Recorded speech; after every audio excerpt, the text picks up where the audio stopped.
was a horse that came to us less than 24 hours ago from somebody who found him in a backyard of San Bernardino, and they knew about our incentive program where we will offer up to $200 if you will help us flush out horses who are suffering.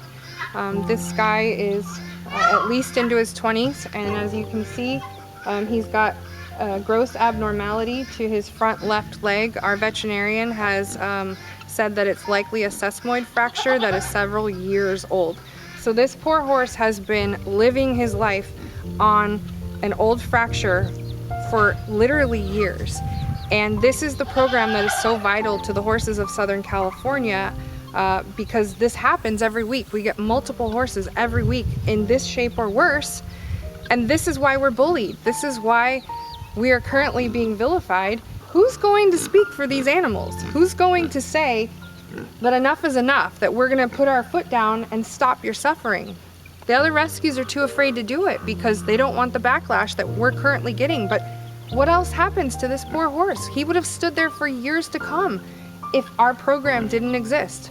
But for the types of horses that we get into our program who have already been victimized by humans, have already been mishandled or abused, we say that that stops here. We want them to have the best life and the best death that they can have, and we find that gunshot euthanasia is the fastest, quickest, stress-free method for the horses that we cater to.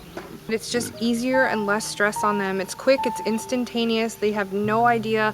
There's no fear of the restraint of the needle of a stranger that they don't know coming up and approaching them. It's so much quicker for the horses that we serve. Both methods are humane and acceptable in California.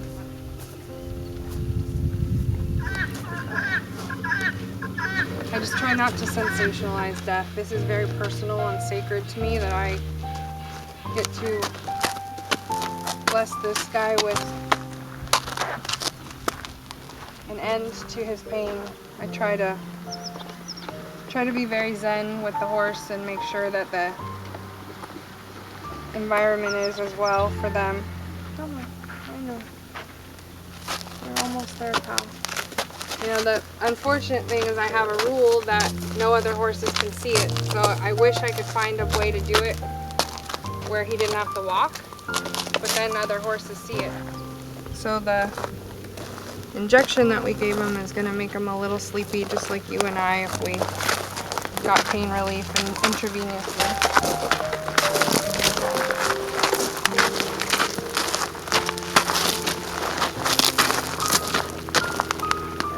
There, bud. I just gotta turn you around real quick. Sorry, baby.